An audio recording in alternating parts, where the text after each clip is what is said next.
48% of the Muslim in the United States of America believe that there are Muslim first, there are American second.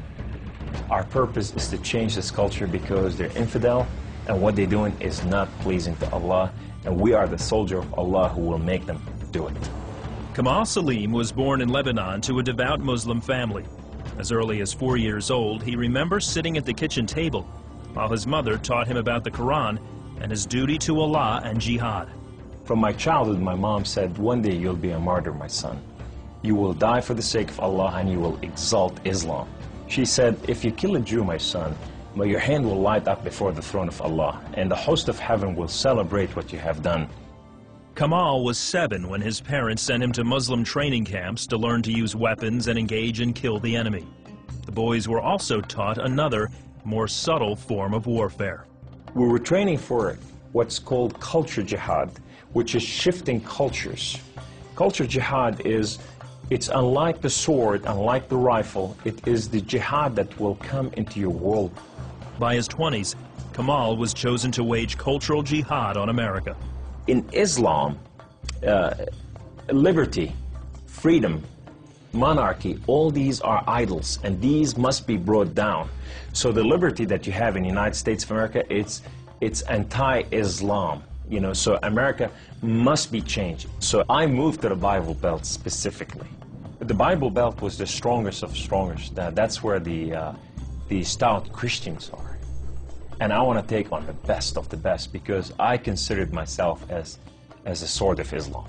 I thought, I'm anointed, I'm unique, I'm selected. I'm coming to a country and a culture to change it, and I have the power of Allah with me. In the early 1980s, Kamal entrenched himself in a small Midwestern town. He began targeting men from poor neighborhoods to recruit them to the Muslim faith. But one afternoon, his life would be in the hands of those he hated the most. I was going from one place to another to do a recruitment, and that day I had a car wreck. The car wreck was so severe, I ejected out of my car, landed on my neck, broke my neck in 2 places. This man came running to me, and he said, don't worry, we're going to take care of you, and everything's going to be all right. The ambulance came and picked me up, and now I go to the hospital. The orthopedic surgeon in the emergency room looked at my chart, and he just said, son, we are going to take care of you, and everything's going to be all right. The second day, I wake up in the hospital, and this head of physical therapy come and read my chart, and he turned around and he said the same thing, word for word, we are going to take care of you. At first, Kamal was frightened by their words, because these men were all Christians. You see, in terrorism, if they said we're going to take care of you, you'd better run. Surgeries to repair Kamal's broken neck were successful, but recovery would take weeks. After being discharged from the hospital, he would need someone to care for him while he recuperated. Kamal had no one, so the orthopedic surgeon opened up his own home to this stranger. In his home, they put me in their choicest room, in the most beautiful thing. I became like part of their family. They didn't see me any different, and now they have a basket set for Kamal. They put in money to free my bills from the hospitals. Kamal was overwhelmed with the outpouring of Christian love. As he recovered, he began to help out around the house with cooking and cleaning. They have Jewish friends that came from Israel that they support, you know, and now I'm hugging Israelis and I'm cooking for Jews. I'm going, what has happened to me?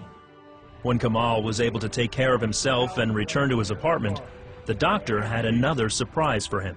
He said, this is the keys to the house, and here's an extra key. This is your new car. We just want to bless you. You can come anytime you want. So I go to my home, and I go to my cold place that I haven't been there in months, and dust is this thick. And I just got to settle this issue with my God to know that if it's real or not. So I walk inside, I shut the door, I go right in the eastern window, and I fall on my knees, and I put my hands to the heavens, and I cry up to my God. Allah, Allah, my Lord and my King, why have you done such a thing to me? I'm okay with the car wreck. I'm okay with all this, but why did you put me among Christians? I'm confused. These Christians and Jews, they're good people. There's nothing wrong with them. They don't want to kill us. They're not the same thing that I learned about them. Allah, these people have relationship with their God. These people, they cry out to the God and they answer them. I want to hear your voice. I want to hear you love me. If you're real, speak to me. I want to hear your voice. Guess what Allah said that day? Absolutely nothing. Kamal felt that because he questioned his faith, the honorable thing to do was to end his own life. So I went to reach out my guns and put it in the right place and clock out.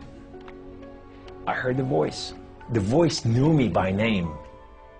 He said, Kamal, Kamal, Kamal, why don't you call on God of Father Abraham and Isaac and Jacob? And now I fell on my knees and I put my hands to the heavens immediately as I heard the voice, and I cried out with every fiber within me, God of Father Abraham, if you are real, would you speak to me? God of Father Abraham, if you are real, I want to know you. Well, God of Father Abraham came to the room, and he filled the room with his glory, and his name was Yahweh. The Lord is one. In his hand, he has holes in his hand. He has holes in his feet. His name is Jesus. I said to him, who are you, my Lord? Who are you? He said, I am that I am. I said, I'm a simple man with a simple mind. What is that supposed to mean?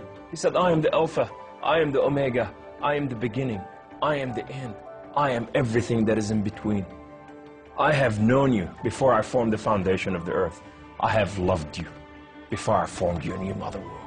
Rise up, Kamal. Kum, you are my warrior, you are not their warrior. And I said to him, I said, my Lord, I will live and die for you. He said, do not die for me. I died for you that you may live. That day, instead of taking his life, Kamal gave it to Jesus. He now has a new mission and travels the country challenging Muslims to question their allegiance to Allah. My heart desire is to reach out for my brothers and sisters, the Muslim out there, 1.5 billion Muslim, that they are living out there and they have not tasted freedom, and that freedom in God. It's been over 20 years since Kamal left the Islamic faith, and even threats of violence and death cannot stop him from sharing his story. He is real. You know, and if you never experienced God before in your life, if you never tasted God, and if you think you got nothing to lose, when you're sitting in your home, whether you're a Muslim or a non-Muslim or a non-Christian or whatever you are, say, call on God of Father Abraham and Isaac and Jacob, and say, if you are real, speak to me, I want to hear your voice.